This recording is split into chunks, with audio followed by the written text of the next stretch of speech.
Oi, pessoal! Bem-vindos de volta ao canal. Se você é novo por aqui, meu nome é Anthony. Sou ex-advogado que virou ciclista, apresentador de podcast na Irlanda. Meu objetivo com este canal é apresentar a vocês indivíduos e conceitos que contribuirão para aprimorar sua saúde, felicidade e longevidade. O convidado de hoje é Jay Vine, um talento excepcional revelado na Academia Zwift, vencedor de 2 etapas na Vuelta à Espanha, ex-campeão mundial de esportes eletrônicos, campeão australiano de contrarrelógio e do Tour Down Under. E agora ele pedala orgulhosamente ao lado de uma estrela do esporte, Tadej Pogačar, na renomada equipe UAE Team Emirates. Hoje vamos explorar como a filosofia de treinamento de Jay, de que menos é mais, tem impulsionado seu sucesso recente, os bastidores da equipe UAE e a divisão dos prêmios. Ele compartilha um segredo. Será que Tadej Pogačar é realmente sobre-humano? Antes de começarmos, um favor. Se este vídeo está sendo útil, considere se inscrever, já que cerca de 90% dos espectadores não são inscritos. Dedique 1 segundo para se inscrever, porque quanto maior o canal, maiores serão os convidados. Dito isso, senhoras e senhores, vamos lá conversar com o Sr. Jay Vine. Jay Vine, já faz um tempinho. Bem-vindo de volta ao podcast Roadman Cycling. Sim, obrigado por me receber de novo. Tenho estado bem ocupado e é bom. Finalmente conversando de novo. Muita coisa mudou no seu mundo desde a última vez que conversamos. Você estava começando, lutando para pagar a conta de luz e o telefone, ciclista. E agora, com aquele grande contrato nos Emirados Árabes Unidos, vamos falar primeiro o que motivou essa decisão de entrar. Eu acho que é bem óbvio para a maioria perceber. Uma das razões foi salary. Financeiramente e em termos de resultados, sempre fui fã de contrarrelógio. Uma das primeiras coisas que me cativou no ciclismo de estrada foi o aspecto de contrarrelógio, porque era como? Que bom que você vai cobrir uma certa distância rapidamente e dosar seu esforço até o watt, basicamente. E não tive essa chance até ir para os Emirados Árabes Unidos, mostrar isso, fazer o contrarrelógio no Nacional e agora ser escolhido para o Mundial. É um grande motivo. Então, me leve para dentro, porque a maioria de nós está ouvindo esta entrevista, vendo o esporte de fora para dentro, mas me leve para dentro. Que tipo de detalhe entra quase na anatomia de um ciclista profissional dentro de uma equipe? Então, você está falando sobre contrarrelógio. Há diferentes componentes nisso, da tecnologia ao treinamento. Bem, vamos pensar sobre treinamento como um ponto de partida, como quando você foi para os Emirados Árabes Unidos. Eles assumem o controle do seu treinamento. Eu sei que você tinha uma boa relação com seu técnico de longa data. Sim, controle total de todos os aspectos do treinamento e um plano completo de dieta nutricional. Temos um nutricionista para toda a equipe, então é um trabalho imenso que ele tem, mas uma mudança diária coordenada com o nosso treinador. Este é o plano para o dia, semana ou mês. Queremos que atinja esse peso até agora. E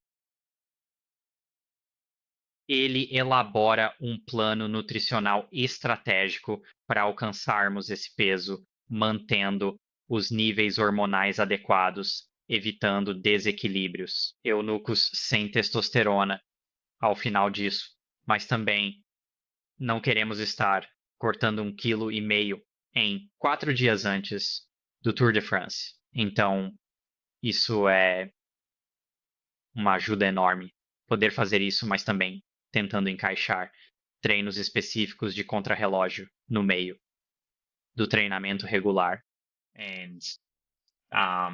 Isso é algo que eu nunca tive acesso antes. Não só não tinha uma bicicleta de contrarrelógio, na equipe anterior, o que É meio louco para mim. Em nível continental, ter uma bicicleta de contrarrelógio, mas no World Tour não ter uma. Parece insano em 2023 que isso ainda seja realidade. Bem, quer dizer, se pensar nisso, significaria que precisaria 3 bicicletas de contrarrelógio, você precisaria de uma para treino em casa, outra para competição e uma reserva, sem contar com imprevistos. Se uma quebrar durante o transporte, precisará de um quadro reservado em algum lugar no caminhão também. Bom, então 4 bicicletas para 30 ciclistas é muito para pedir de um fabricante de uma vez no início do ano. E ainda há os grupos de marchas para considerar. Consiga também 4 conjuntos de grupos de marchas. A indústria de bicicletas não é tão grande. Acho que existem 18 equipes do World Tour. Então, vamos simplificar. 20 equipes do World Tour, com 4 conjuntos de grupos de marchas e 4 bicicletas, todos querendo tudo no dia 1º de janeiro. Não conseguem coordenar isso. É impossível. As equipes maiores, com orçamentos maiores, acredito que vi no Twitter. Publiquei outro dia dizendo que o orçamento médio de uma equipe do World Tour é de 20 milhões. Esse é o orçamento médio. Algumas equipes o elevam. So, yeah. E, obviamente, há equipes eficientes com seus gastos, mas estou interessado em explorar a parte do treinamento. Quando você tem sua primeira reunião com seu treinador, como é a revisão dos dados históricos de treinamento? Existem protocolos de teste? Como ele planeja seu plano de treinamento anual? Bem, sim, quando entrei, me sentei com meu treinador, Jerome Schwartz, sul-africano, e trabalhamos bem juntos. Ele realmente combina com o meu jeito de marcar as caixas. Você terminou a tarefa? E isso é bem a minha cara, marcar as caixas. É definitivamente uma das coisas que mais gosto. Abrir meu Training Peaks e ver tudo verde é bom para mim, mas basicamente, nós analisamos onde você se destacou anteriormente. Vamos tentar repetir e evoluir. Então, analisamos meus resultados da Vuelta do ano passado, minha preparação e observamos o peso. Analisamos gráficos de potência pós-fadiga. Identificamos meus pontos fortes e fracos naturais, planejando a temporada com base neles. Obviamente, nem tudo sai como planejado. Tivemos que nos adaptar bastante. Após o Tour Down Under, lidando com lesões e imprevistos. Mas agora, após superar as lesões e doenças do giro, estamos de volta aos trilhos. Quanto de influência o diretor esportivo tem nesse processo? Você pode falar com o treinador e dizer que seu objetivo é ganhar mais etapas de grandes voltas este ano, seja no Giro, no Tour ou na Vuelta. Os treinadores podem responder: incrível. Fisiologicamente, você já venceu etapas na Vuelta antes, então é totalmente capaz disso. No entanto, o diretor da equipe pode intervir e dizer que te veem mais em um papel de apoio, na condução até a base das subidas. Então, há uma demanda fisiológica distinta para isso, em comparação com vencer chegadas no alto de subidas, exigindo ajustes no treinamento. I mean, that is. Sim, isso é algo que aconteceria comumente. Sorte de tudo estar bem. Minha fisiologia e também ganhar uma corrida a partir de uma fuga, por exemplo, na minha condição é estar vencendo de um pequeno grupo em um sprint curto ou sozinho nos últimos 6 quilômetros. Algo assim, para me tornar um ajudante. Ainda faço o mesmo trabalho para ciclistas como João Almeida ou Juan. Um, no final de uma etapa na Vuelta, por exemplo, no topo de uma subida, a fisiologia não muda para eu fazer esse tipo de trabalho.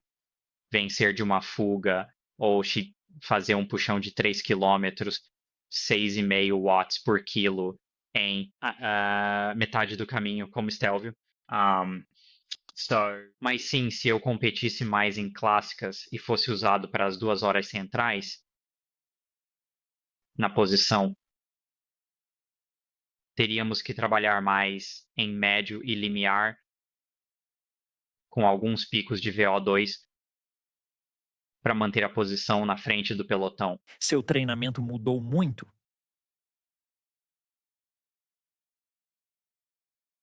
Se eu acessasse seu Training Peaks agora, conseguiria ver quando mudou de treinador e perceber a diferença na abordagem das sessões? Não muito. Eu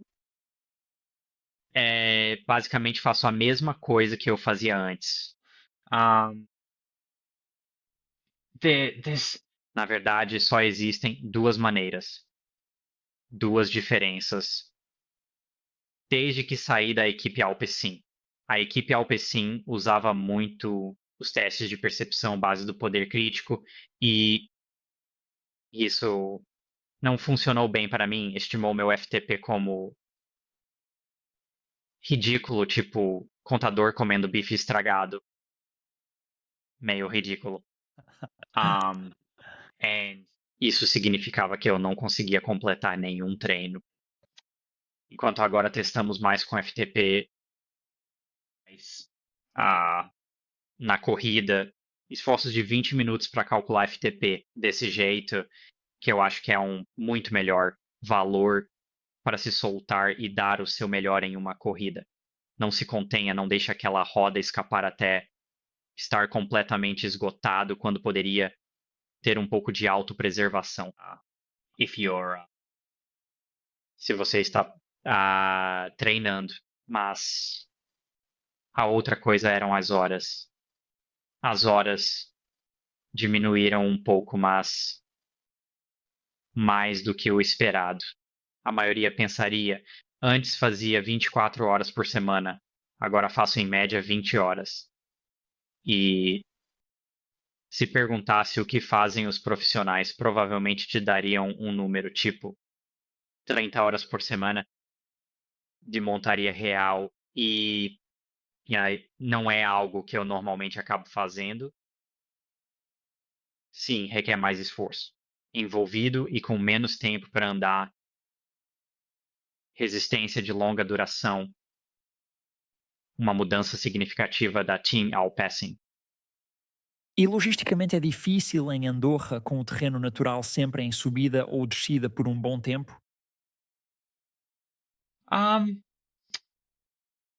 não, na verdade é tranquilo porque, doing as coisas super fáceis simplesmente não são possíveis. Então, não faço um passeio de 5 horas mantendo, por exemplo, 200 watts. E em cada subida faço 260 watts. Isso é um aumento considerável, quase 20% acima do esperado. Um, Isso se adequa bem ao terreno onde estou andando. O tipo de ciclista que sou e a natureza das corridas, quase não há provas mais fáceis que o Tour de France. Assista, eles forçam cada subida a cerca de 5,2 watts por quilo até a última hora, quando aceleram. Corridas bem difíceis. Você está abandonando o modelo tradicional de 30 a 25 horas semanais dos ciclistas profissionais, voltando para 20. Existem outras atividades para preencher esse vazio? Antes de entrarmos no ar, você mencionou sair da sauna. Está incorporando essas atividades propositalmente em sua agenda semanal? Um, yeah, De propósito, sempre fiz sauna para me acostumar e me preparar para o calor intenso da Austrália. Assim que adaptado, estou pronto para ir, mas preciso mesmo me readaptar ao calor todo ano, porque senão eu simplesmente sofro demais. Mas são os estresses imensuráveis que você enfrenta. É algo que eu certamente faço. Muito mais disso. Mas simplesmente não dá para medir, é tanto TSS. Para essa reabilitação? Levou ou quanto de TSS uma sessão de sauna consome ou coisas do tipo? Porque À medida que sua carreira avança, lesões surgem e precisam ser reabilitadas ocasionalmente. E isso demanda tempo e energia. Ainda é interessante que ciclistas de turnê mundial e você falem sobre TSS. Tive Dirk Friel no podcast, o fundador do Training Peaks, e discutimos sobre TSS e suas limitações. Poderíamos passar meia hora só falando sobre isso. Se eu viajar de Dublin para Andorra, perder voos, ter uma alimentação ruim e ficar acordado por 24 horas sem treinar, o Training Peaks considerará isso como um dia de treino zero e me deixará mais descansado no dia seguinte. E existem várias falhas assim. Se a minha quantidade imediata de passos é de 10.000, eu ando 100.000 passos hoje. Não há uma maneira real de considerar isso, porque se eu for colocar uma pontuação de estresse de treino para isso, isso resulta em um aumento correspondente no meu CTL, mas isso é ponderado da mesma forma que seria uma sessão de bicicleta, o que provavelmente não tem uma relação tão linear. Como mencionado, existem 1000 como altitude adequados à minha situação. É uma grande variação. Posso começar a 700 metros na Espanha, subir até 2.400 metros. Há diferentes TSS envolvidos, mas não podemos. Vocês estão trabalhando em algo ou usam algo interno que seja melhor que o TSS? Para mim, não. Estou só no TSS por enquanto. Há um impulso. Nos círculos de treinamento agora, para teste de ácido lático testing. But, I mean, quando se trata de, no ciclismo profissional, somos limitados pela UCI e já houve desqualificação por usar monitor de glicose em corridas. Yep. Então, qualquer tipo de tecnologia assim que usamos nos treinos, não podemos usar em corridas, é proibido. De nada nos serve porque não podemos treinar o ano todo usando uma certa métrica e depois chegar ao Tour de France e nos dizerem: vamos voltar atrás. O sistema antigo. É meio que esperar que funcione mesmo com a UCI. Não podes usar esse sistema na corrida, esse tipo de coisa. Bem, não acha vantajoso usar um monitor contínuo de glicose em um dia de simulação de corrida de 6 horas para conhecer sua glicemia e definir uma estratégia de abastecimento que poderia ser replicada em uma etapa de montanha de 6 horas? Ou acha que há variáveis que tornam essa transição difícil? Eu acho que há mais variáveis, especialmente quando chega a ser uma questão de alterações hormonais, fadiga. Você pode estar carregando um pequeno mal-estar. A não ser que, e eu não sei se algum time faz isso, a não ser que façam tudo, exercícios físicos, todas as manhãs e noites, o que sobrecarregaria alguém completamente. Someone's, capacidade de recuperação numa corrida. Sim, isso. Imagine fazer um check-up completo com exames de sangue e receber os resultados antes de início da corrida para verificar níveis hormonais. Sua contagem de glóbulos brancos para verificar sua saúde, pressão arterial, antes e depois da corrida para determinar a quantidade de glicose necessária para sua recuperação. Sim, eu acho. Não podemos fazer com nossa tecnologia atual sem agendar os ciclistas. Quero dizer, ao afirmar ainda, escritores que acham que o miolo das baguetes é ruim porque absorve água. Então, eu acho que vamos além daqui. Sabe, minha namorada atual, com quem estou há 5 anos, nunca me viu como um ciclista em tempo integral. Em um dos nossos primeiros encontros, fomos a um restaurante, pedi sopa e me peguei tirando o miolo da baguete, por causa das corridas na França. Ela perguntou o que eu estava fazendo e eu não soube explicar. Meu diretor francês costumava dizer que isso te daria pernas de pneu. Na verdade, era tão automático que eu estava apenas tirando o miolo da baguete, o que não fazia sentido algum. O que são pernas de pão? Nunca ouvi falar em pernas de pão, mas sim, acho loucura quando a casca é boa, mas o interior não. Ao ponto de as calorias do nosso óleo, como as do azeite, se o azeite estiver frio, direto da garrafa contam. Porque estou começando a questionar se elas realmente contam, devido à quantidade de pessoas que consomem azeite, piscinas disso, que não engordam. É bizarro para mim. Vou fazer uma pausa rápida neste episódio. Voltamos em um segundo, mas preciso agradecer ao patrocinador de hoje, AG1. É um suplemento nutricional diário fundamental que apoia a saúde do corpo inteiro. Agora, vocês sabem que tenho tomado AG1 como parte da minha rotina matinal há meses, e isso me faz sentir que estou dando algo bom ao meu corpo logo de manhã para começar o dia com o pé direito. Me dá aquela vitória logo cedo, e o fato de que apoia o meu sistema imunológico foi uma mudança significativa. Toda semana estou levando o meu corpo ao limite. E para ser sincero, adoecer costumava ser uma grande parte da minha temporada que eu simplesmente aceitava. É realmente frustrante alcançar o evento-alvo e então ficar doente.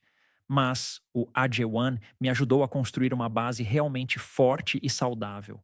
Mesmo que não esteja treinando e competindo como eu, mas deseja melhorar a saúde intestinal, ter mais energia, suporte imunológico, clareza mental e foco, embarque no AG1. Com 75 ingredientes de alta qualidade, é um hábito fácil, com benefícios enormes, cuidando bem da sua saúde. Se busca uma solução completa em suplementos, experimente o AG1 e ganhe vitamina D grátis por um ano, mais 5 pacotes de viagem na primeira compra. Acesse drinkagone.com. Roadman. Vou colocar isso na descrição abaixo. Detalhes em drinkagone.com. Sure Roadman.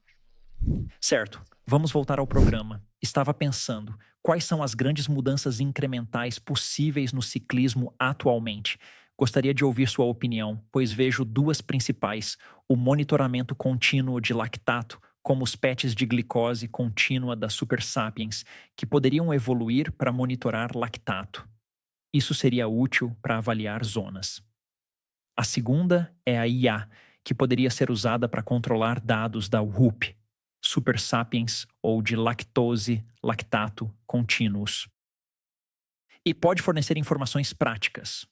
Porque veja o quão rápido a IA está evoluindo, ficando mais inteligente. Por exemplo, o ChatGPT 3.5, a versão atual para muitos, tem um QI de 150, enquanto Albert Einstein tinha um QI de 145. Já o ChatGPT-4, versão paga por cerca de $20 mensais, tem um QI de 151, superando Einstein em 10 vezes, e o ChatGPT-5, previsto para daqui a 6 meses, será ainda mais inteligente. Então, em breve veremos treinadores. Não acredito que a IA substituirá totalmente os treinadores de imediato, mas vejo ferramentas de IA auxiliando os treinadores e a forma de coaching se transformando. Gostaria de saber sua opinião. Vindo de um. Eu realmente detesto. Provavelmente é um tema forte. Eu realmente odeio falar sobre ódio. Certo, então você deve saber onde estou seguindo com isso. Vindo de nunca sequer considerando a psicologia esportiva como algo real e legítimo, pois não é tangível, não é mensurável, é meio vago, meio que, né, vindo disso até agora. A crença no Kool-Aid é que a psicologia esportiva é crucial para o desempenho.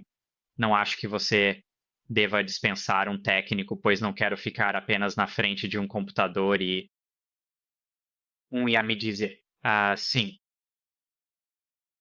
eu entendo seus sentimentos de que não fez o suficiente, mas fez. Eu simplesmente não acredito que um computador possa falar sobre sentimentos, pois não os tem. Verá o que a Skynet fará. Estou na lista de eliminação da Skynet, mas você nunca vai substituir aquela reação, interação de humano para humano.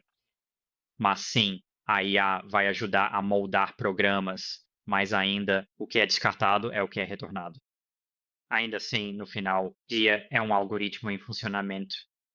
São as informações que você está fornecendo. Todos nós temos histórias em que, após um treino, vemos uma média de potência nunca vista antes e pensamos: sim, me senti voando. None of the times. Nenhum dos tempos meio corresponde de fato a gerar essa potência. E percebeu que calibrou com 160 pedivelas de milímetros, não 185, ou seja, calibrado para 5 graus devido ao termômetro errado, quando na verdade era 34. You know, os modelos são tão bons, os dados inseridos. Duas das primeiras aplicações que vejo são algo que se conecta e talvez você tenha acesso a um mundo de análises integradas que eu não tenho. Mas agora há tantos atletas. Existem tantos dispositivos vestíveis diferentes, mas todos operam em seus próprios ecossistemas. Então as pessoas acordam de manhã, monitoram o sono, observam a variabilidade da frequência cardíaca, e isso fica em um ecossistema, e então passam para o Training Peaks e isso fica muito em seu próprio ecossistema. E aí vem o treinador e diz, você vai fazer 2 blocos de 20 minutos no limiar hoje de manhã. Mas isso não muda em tempo real. Com base em como dormi na noite passada, isso deve mudar conforme meu sono. Se dormi apenas 4 horas e fui interrompido por um alarme de carro disparando a noite toda, não estou fisicamente preparado para esta sessão como se tivesse dormido por 8 horas. Sim, e eu acho que é aí que isso é muito mais importante para um não profissional. Estamos falando de dois lados diferentes, de uma mesma moeda. Por exemplo, é o meu trabalho. Eu falhei no meu trabalho. Se eu não acordar revigorado com 8 horas de sono, que sei que é o que preciso para ter um bom desempenho no dia seguinte, eu não desempenhei o meu trabalho. Enquanto que, por exemplo, o trabalhador meio de escritório, o trabalho deles é no escritório. Se precisam ficar até mais tarde e fazer uma hora extra de 3, 4 horas, bagunça tudo. Padrão de sono para o próximo dia, eles precisam ajustar a programação. Não vai matá-los fazer isso. Reduza o limite para 10 minutos. Na minha opinião, com a evolução do esporte, perder 2 ou 3 dias em 3 semanas pode comprometer treinos cruciais, que fazem a diferença no final da prova. Uma outra aplicação que considero é explorar uma grande quantidade de vídeos para compreender o que define um bom gregário e quem se destaca nesse papel. É um campo repleto de opiniões divergentes, onde diferentes analistas e diretores oferecem visões variadas. Como exemplificado no filme Moneyball, o beisebol foi completamente simplificado através da análise estatística. Eu acredito que a inteligência artificial irá desempenhar um papel fundamental no ciclismo. Vamos descobrir quem é o melhor gregário do mundo e o melhor domestique. Será necessário dividir esses papéis em funções mais específicas para determinar os melhores em cada uma delas. Embora os watts por quilo sejam importantes, é essencial considerar a economia, eficiência e habilidade de se posicionar no pelotão ao pedalar contra o vento. Há tantas coisas que essa métrica não capta, e no momento, os diretores decidem, certo, ele é um cavaleiro eficaz nesse papel, mas acredito que o Big Data dirá quem é o melhor nessas funções. Sim, eu acho que o desafio será mudar a cultura de usar esses dados devido à quantidade de pessoas. Isso, bem, a quantidade de pessoas no esporte atualmente, desde comentaristas a diretores, até mesmo alguns ciclistas que não entendem como as corridas funcionam e o que fazer em determinadas situações para realmente influenciar o melhor resultado. Ouvindo os comentaristas na TV, por exemplo, quando eles dizem que para ganhar a corrida, o ciclista X e a equipe X deveriam estar fazendo isso, e é tipo, mas eles estão cotados a $52 para ganhar.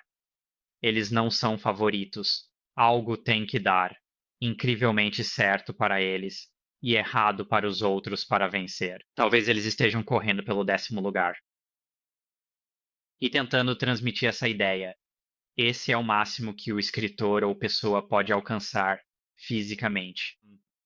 E não há nada premeditação real, como o esporte é dividido, certo? Esses ciclistas buscam resultados e estão aqui para vencer. Ciclistas estão aqui para ajudar.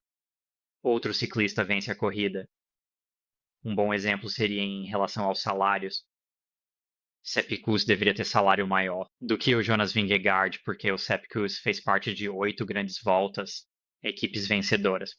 Jonas Vingegaard integrou 2. Eu acho. Eu não sei a resposta para essas perguntas, mas é interessante pensar que ele participou de 10 grandes tours e venceu 8. Há uma certa correlação aí. Sim, ele tem um talento incrível em vários aspectos. Mas o contra-argumento é que ele não é o principal ciclista, não é quem vende bicicletas Cervelo. Não sei quantas pessoas compram uma Cervelo R5 por causa dele, em comparação com Roglic ou Vingegaard, mas é difícil medir o sucesso. Sucesso no objetivo nem sempre reflete o sucesso dentro da equipe. Por exemplo, tentei explicar as táticas na corrida de San Sebastián para minha namorada. Ela perguntou por que a equipe AG12R estava correndo daquele jeito. Eu estava tipo bem, porque o 8º lugar em San Sebastián é um bom resultado para um desses caras. Eles não vão vencer o Renko na final. Isso é um bom resultado. É uma volta que define a carreira de alguns. Com certeza, assim como o Félix Gal. Mais uma vez ouvi os comentários sobre o que estavam fazendo e eu estava pensando comigo mesmo, 4º lugar está em aberto. Yeah. Like, 4th place, how is he? O 4º lugar é o melhor resultado possível. Como alcançá-lo? Provavelmente não vencerá um sprint com 20 pessoas. Como se destacar? Na subida, use seus recursos para brilhar lá, mas as pessoas estavam tão concentradas nisso que não ajudaria a vencer a corrida, então era inútil. Tenho quase certeza de que Felix Gal entrou com $20 para ganhar, enquanto Remco estava com cerca de 15 centavos. Então, quando você estava resistindo à ideia da IA, mencionou o aspecto da psicologia esportiva, e o desempenho é mais do que físico, como vimos repetidamente. Lembro da primeira vez que percebi isso, acho que nas Olimpíadas de Pequim nos 100 metros borboleta. Michael Phelps ganhou por 0,1 segundo, talvez sua 12ª medalha de ouro. Isso não é físico, é mental. Há uma identidade no Phelps, ser campeão de ouro, acumular medalhas douradas. Qualquer coisa diferente é inaceitável. Ele vai a um lugar inalcançável fisicamente, explorando profundezas desconhecidas para conquistar ouro. Como alcançar essas performances cruciais, olhando para suas vitórias na Vuelta do ano passado? É como se você estivesse investindo toda a sua vida, com o custo de oportunidade de família, feriados, tempo com sua esposa e os sacrifícios diários. Tudo se resume a esses pequenos momentos. Como garantir que está preparado para esses instantes cruciais? Bem, quero dizer, curtir realmente o momento para começar. Eu acho que no momento em que você para de amar, na trincheira, por assim, para usar uma expressão figurada, quando você deixa de apreciar o momento, começa a se desconectar e divagar, pensando em outras coisas. Mas também vencer is just a euforia que você sente é indescritível. E você sempre quer continuar vencendo, sendo um motivador. Imagining aquele momento da vitória, a sensação de ganhar, conseguir legitimamente de novo se destaca, realmente me impulsiona e definitivamente te mantém naquele momento de, bem, eu acho saber exatamente seus próprios limites. E eu meio que tenho sorte, esteja em um escalão superior de escalar no esporte. Então eu sei se estou sofrendo. Então muitas outras pessoas também estão sofrendo. E, além de alguns caras que acho que estaria respirando pelo nariz ao me esforçar ao máximo. Se eu me esforçar mais, a maioria poderia desistir. E tudo isso é só para ter a sensação de vitória no fim de tudo. Acho que é bem mais difícil se esforçar de verdade. Você mesmo em um contrarrelógio. Você está sozinho em uma corrida de bicicleta, pois não há ninguém por perto. Não há ninguém, não há concorrência a ninguém para marcar o ritmo ou olhe nos olhos e veja, tá bom, essa pessoa está sofrendo. Se Filippo Ganna começa o contrarrelógio no início da sessão, porque a classificação geral já foi definida e você está tentando vencer a etapa, acho que você poderia olhar nos olhos dele na TV e ver, tá bom, ele estava realmente dando tudo de si, mas não há tempo real. Além de uma verificação de tempo, como um número, você compete contra um número positivo ou negativo. Em segundos. É mais difícil ou mais fácil se motivar quando o objetivo não é a vitória pessoal? Por exemplo, quando seu objetivo é mais claramente definido pela equipe, como pedalar os primeiros 4 quilômetros da subida a todo vapor para deixar o Yates e o Pogacar para trás. É mais complicado ou mais fácil entrar naquele estado de concentração para executar uma tarefa assim? Também, para mim, é mais fácil, tipo, bem mais fazer isso. Porque para ganhar uma corrida há uma quantidade indefinida de dor que você não sabe quanto vai doer. Você pode sofrer por 2 km, deixar todos para trás e curtir os últimos 2 km até a chegada.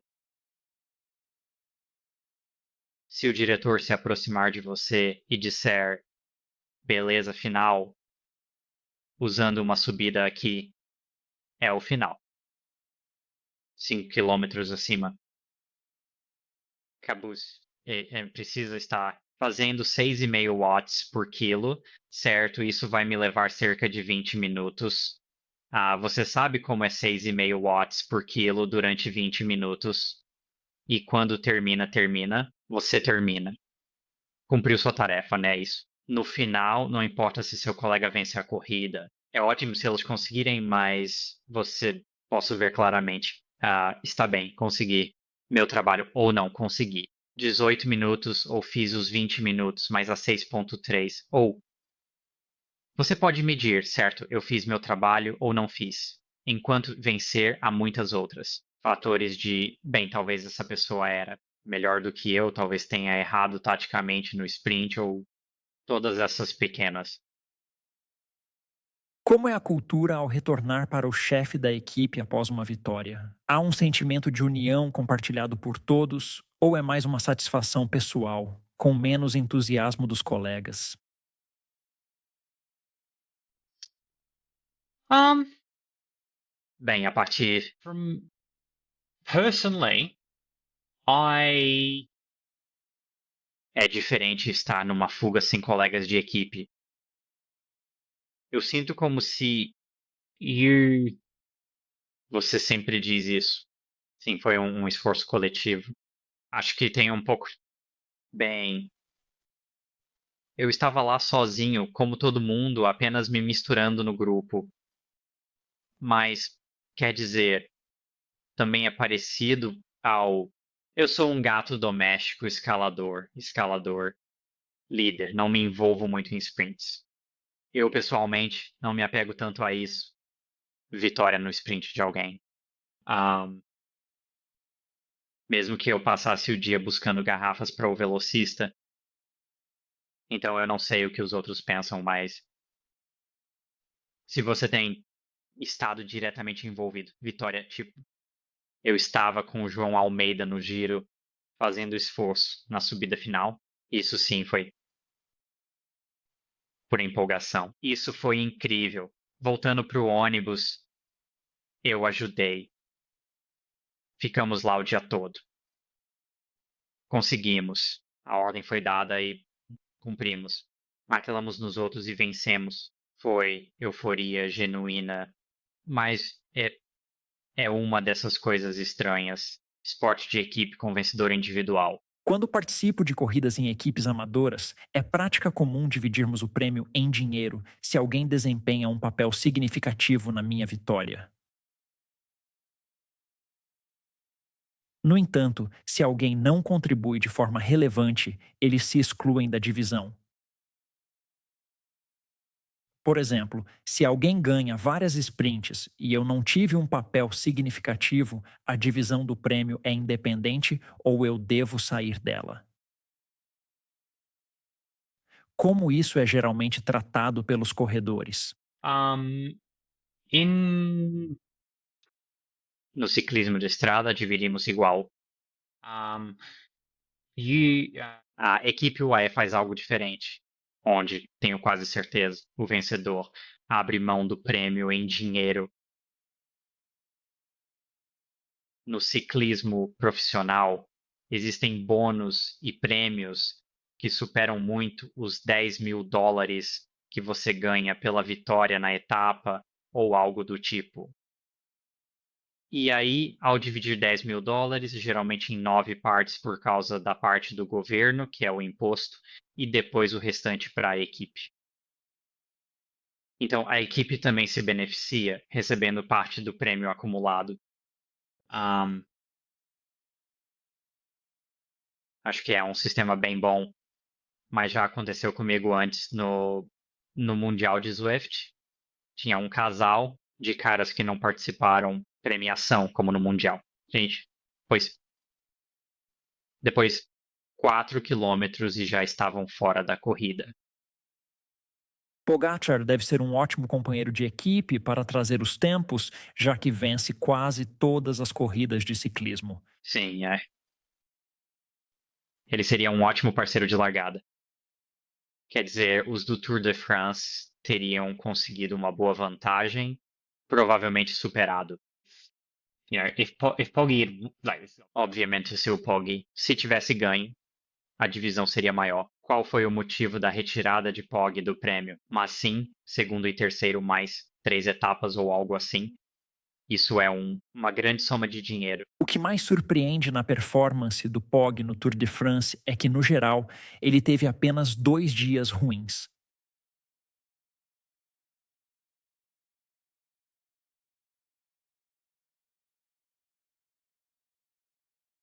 Ampliando a análise, percebe-se que foram apenas 2 dias ruins em todo o ano. No início da temporada, ele foi dominante, exceto no contrarrelógio em que Jonas o superou na etapa Col du Marie Blanc, onde perdeu tempo.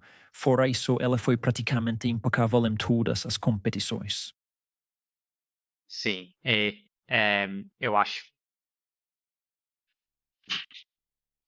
very é bem claro como a Jumbo Visma pedalou. Aquilo. Não é nenhum bicho de 7 cabeças. O funcionamento do corpo e ter lesão no pulso impede treino por X semanas. Eu acho. Para mim, é um exemplo perfeito para alguém como eu. Eu entrei no giro basicamente 5 semanas de treinamento, recomeçando após lesão no joelho. E eu consegui chegar ao segundo dia de descanso antes de meu corpo ceder totalmente. Joguei a toalha e estava exausto, enquanto Pogacar é um super-humano. Uma temporada clássica atrás dele, numa temporada clássica difícil, depois uma lesão o tirou a bicicleta por 3, 4 semanas e mais 5 semanas de treino. Ele conseguiu vencer uma etapa e seguir firme até o segundo dia de descanso, basicamente, em segundo lugar, ou um dos que poderia vencer o Tour de France antes e cedeu várias vezes e provou, para permitir a recuperação do corpo. Isso não teria ocorrido, ele não precisaria disso, ou não teria chegado a esse ponto sem a Jumbo-Visma pedalando. Etapas extremamente difíceis ao longo da corrida. Logo no início, tentaram impor muitos kilojoules e alto TSS nas pernas do Pogačar para desgastá-lo, cientes de que este é o CTL que você comece a corrida. É impossível ele estar com esse CTL. Então vamos fazer a forma dele cair negativo, 90 se for preciso, e vamos vencê-lo. Isso é fascinante. É uma forma interessante de ver as coisas. Mas se alguém tiver um plano do Training Peaks, pode fazer os cálculos sozinho, se começou algum novo programa, e adicione 1800 TSS. Por 3 semanas, sua forma irá por água abaixo, afetando seu desempenho. Mas se começar com CTL, dê um CTL de 140 por 1800 semanas, sua forma só vai chegar a uns 50.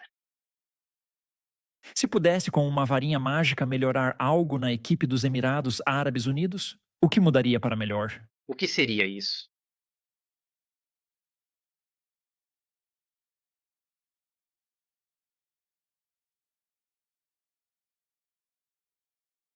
É difícil dizer porque eu não sei o que eu não sei. Eu sei o que melhorou muito, mas eu não sei o que poderia ser melhor em outra equipe, porque participei de só 2 equipes. E eu não sei se a situação é melhor ou pior em outras equipes, ou se é apenas uma questão cultural que o esporte ainda não começou a se envolver nisso. Quero dizer, e também não muito, que eu também não posso fazer sozinho agora também. Tipo, acompanhamento típico do jogo, fita tipo de futebol. Você assiste o vídeo do jogo, se Arsenal contra West Ham, eles assista aos jogos anteriores deles, um contra o outro. Eles vão ver o jogo da semana passada, certo? O atacante se movimenta naquela posição específica. Eles preferem chutar daquele setor do campo. Não sou fã de futebol, só estou falando palavras. O momento, mas isso é algo que acho que pode melhorar. Mas já faço por conta própria. Então, como equipe, talvez seja capaz de ajudar como equipe, mas já faço sozinho, observando outros ciclistas assistindo muitas corridas. Mas acho que talvez seja uma delas. A trajetória da sua carreira tem sido empolgante desde o nosso primeiro podcast até agora. Estou ansioso para ver onde você estará no nosso próximo bate-papo daqui a 6 meses, 12 meses. Jay, foi um prazer. Obrigado pelo seu tempo e por voltar para conversar. Sim, obrigado. Caso tenha gostado do vídeo, clique para assistir a outro, que certamente irá adorar. Não se esqueça de se inscrever no canal em apenas 1 segundo, pois quanto maior o canal, melhores serão os convidados. Até a próxima. Tchau!